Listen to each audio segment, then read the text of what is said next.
यहाँ पर दाइदरा उन लोगों का ध्यान भटका रहा होता है और वो बोलते हैं कि मेरे पास एक प्लान है। वो अपने हाथ को आगे करता है और अपने हाथ के अंदर से क्ले से एक छोटी छोटी सी वो बर्ड्स निकालता है और वो बोलते हैं कि इन बर्ड की धमाके की मदद से मैं उन लोगों को ख़त्म कर दूंगा। और यहाँ पर वो बर्ड्स को नारुतो की तरफ फेंकता है। वो अपना हाथ लेता है और नारुतो की तरफ बर्ड्स को फेंक देता है। यहाँ पर नारुतो आगे बढ़ रहा होता है और अचानक से नारुतो देखता है कि दाइदरा ने कुछ फेंका है और ब्लास्ट हो जाता है।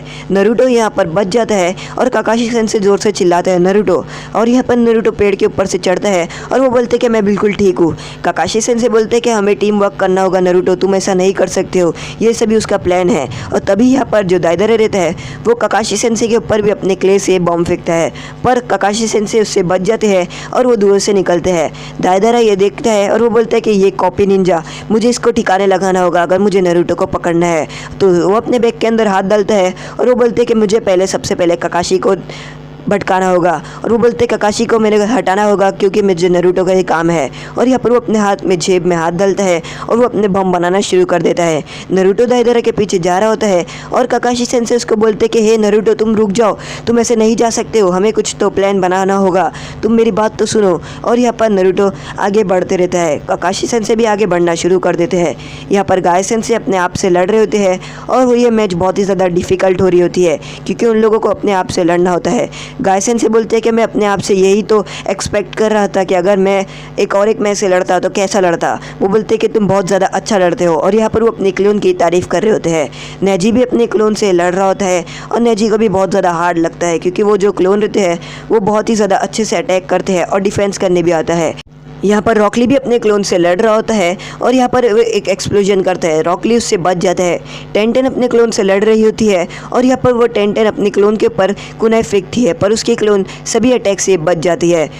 रॉकली बोलते हैं हमें कुछ ना कुछ तो करना ही होगा, आखिर इन क्लोन से पीछा छुड़ाना है तो। और यहाँ पर वो भागना शुरू कर देता है पर रॉकली का क्लोन रॉकली के पीछे आता है और रॉकली अपने क्लोन को पंच मार देता है और वो दोनों लड़ रहे होते हैं। यहाँ पर सासुरी अपने निंजा पपेट यानी नवे थर्ड होकागे को कंट्रोल कर रहा होता है और वो बोलता है कि तुम इस जहरीले पॉइजन है उससे बच नहीं पाओगी। सोकरा अपनी नाक बंद करके रखती है और लेडी चियो यहाँ पर अपने चाकरा थ्रेड की मदद से सोकरा को निकालने की करती है, पर जो सासुरी रहता है वो अपने पपेट से 2 रोप निकालता है और वो रस्सियों से सोकरा को बांध देता है कि सोकरा यहाँ से बाहर नहीं निकल पाए, चाहे जो लेडी चियो है वो कितना भी निकालने की करे। लेडी चियो सोकरा को बाहर निकालने की कोशिश करती है पर सोकरा अंदर ही फंस जाती है। सोकरा बोलती है मुझे सांस रुकना डिफ़िकल्टी हो रही है। और यहाँ पर जो सासुरी रहता है वो बोलता है कि बस अब ये पॉइजन सूंघेगी और उसके बाद थोड़ी देर में इसकी मौत हो जाएगी। और वो बोलता है कि बस इसका खेल खल्लास होने ही वाला है। यहाँ पर लेडी चियो बोलती है मुझे कुछ ना कुछ करना होगा अगर सोकरा को बचाना है तो।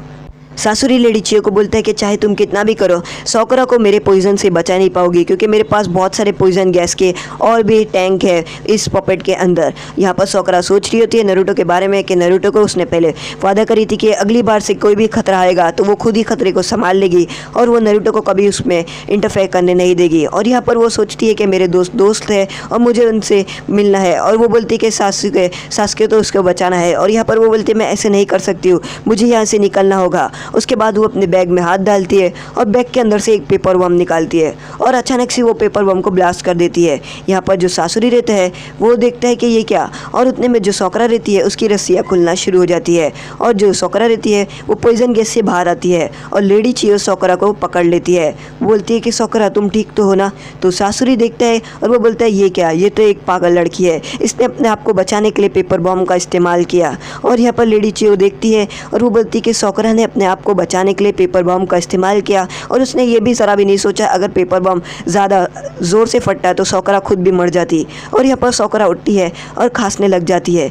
वो बोलती है कि और इतने में सासुरी बोलते हैं कि मैं तुम्हें नहीं छोड़ूंगा, तुमने मेरे अटैक से बच तो गई पर इस बार नहीं। और यहाँ पर सोकरा अचानक से उठती है और वो सासुरी की तरफ देखती है। वो उठती है और वो बोलती है कि तुम्हें ओरोचिमारू के बारे में बताना होगा कि ओरोचिमारू आखिर है कि यहाँ पर ओरोचिमारू कहाँ पर छुपा है और तुम उसके बारे में सब कुछ बताओगे वरना मैं तुम्हें नहीं छोड़ूंगी। वो बोलती है कि तुम्हें एक बात बतानी होगी मुझे। और यहाँ पर वो बहुत ज़्यादा गुस्से में रहती है।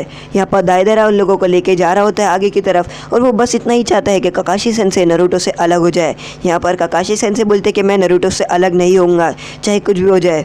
दाइदरा बोलता है ये क्या, ये तो चिपक के ही रहा है। और वो बोलता है मुझे अपना जुत्सु इस्तेमाल करना होगा। इसके बाद दाइदर अपने हाथ से कुछ स्पाइडर्स को छोड़ता है नीचे और यहाँ पर वो स्पाइडर्स खड़ी रहती है ककाशी सेंसेई के लिए। नारुतो आगे की तरफ बढ़ रहा होता है और अचानक से कुछ स्पाइडर्स गिरती है और ककाशी सेंसेई को फड़ जाते हैं, पर ककाशी सेंसेई उस ब्लास्ट अटैक से बच जाते हैं। और ककाशी सेंसेई बोलते हैं कि चाहे वो कितना भी अटैक करे मैं उससे तो थोड़ा तेज़ ही हूँ क्योंकि मेरे पास शरिंगन है और इसकी मदद से मैं किसी भी अटैक को पहले ही देख पाता हूँ। यहाँ पर जो दाइदर रहता है वो बोलते हैं कि ये सभी अटैक से बच रहा है। वो बोलते हैं कि मुझे एक स्ट्रेटेजी इस्तेमाल करनी होगी और ककाशी को हराना होगा। उसके बाद वो अपने बैग में हाथ डालता है और अपने क्ले से कुछ बनाना शुरू करता है। वो बोलता है इस बार मैं से बता दूँ।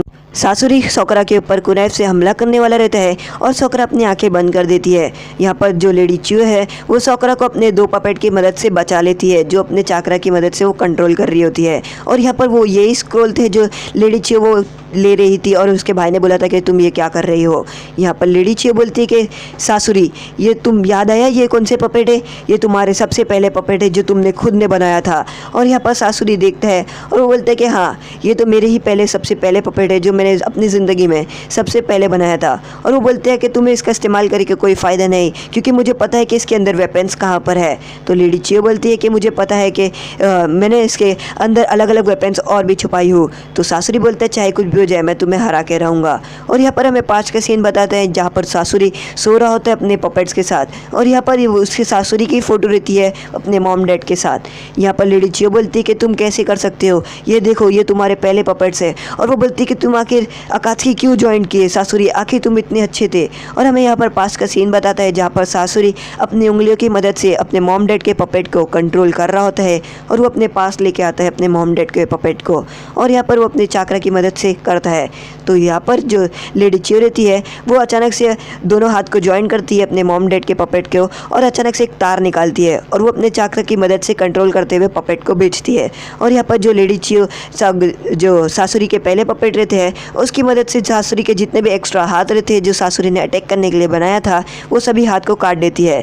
सासुरी बोलते हैं कि बहुत अच्छे, तुम्हारे अटैक बहुत ही ज़्यादा अच्छे हैं। और यहाँ पर सासुरी अपने हिडन वेपन्स निकालता है। वो बोलते हैं इस बार नहीं। और तभी यहाँ पर लेडी सासुरी यानी लेडी चियो अपने जो 2 पपेट्स है उसके भी वेपन्स निकालती है और वो दोनों पपेट्स को लेकर बढ़ती है। और यहाँ पर सासुरी के पपेट्स और लेडी चियो के पपेट्स के बीच में लड़ाई चालू हो जाती है और यहाँ पर वो एक दूसरे से लड़ रहे होते हैं।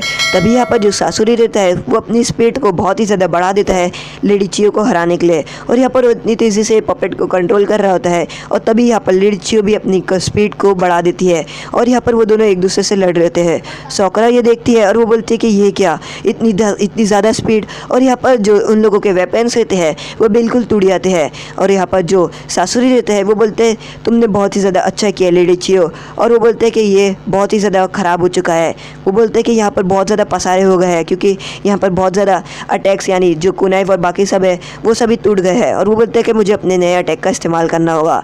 तभी यहाँ पर थर्डुका के मुंह से एक सैंड निकलती है जो लेडी चियो देखने के बाद डर जाती है और वो बोलती है कि ये क्या, आयरन सैंड। और वो बोलती है कि तुमने ये अटैक को कंट्रोल कैसे किया, यानी ये सच बात है। और सासुरी बोलता है हाँ ये सच बात है कि थर्डुका को ये आयरन सैंड अटैक आता है जिसकी मदद से वो आयरन सैंड की मदद से कुछ भी वेपन बना सकता है, चाहे वो कोई सा भी वेपन हो, कितना भी बड़ा हो। और वो बोलते हैं कि मुझे इस वेपन का इस्तेमाल करना ही पड़ा। लेडी चियो ये देखती है और वो सोकरा को बताती है कि आयरन सैंड एक बहुत ही ज़्यादा ताकतवर अटैक है जो थर्डुका के पास ही था और ये इतना ताकतवर अटैक था कि कोई भी कासेकागी के पास ये अटैक नहीं था सिवाय थर्डुका के। और इससे वो कुछ भी कर सकता है, यानी वो कोई भी चीज़ बनाकर किसी को भी मार सकता है। तो आज का एपिसोड यहीं पर ख़त्म होता है। अगर आपको हमारा एपिसोड पसंद आए लाइक करें, शेयर करें, सब्सक्राइब करें।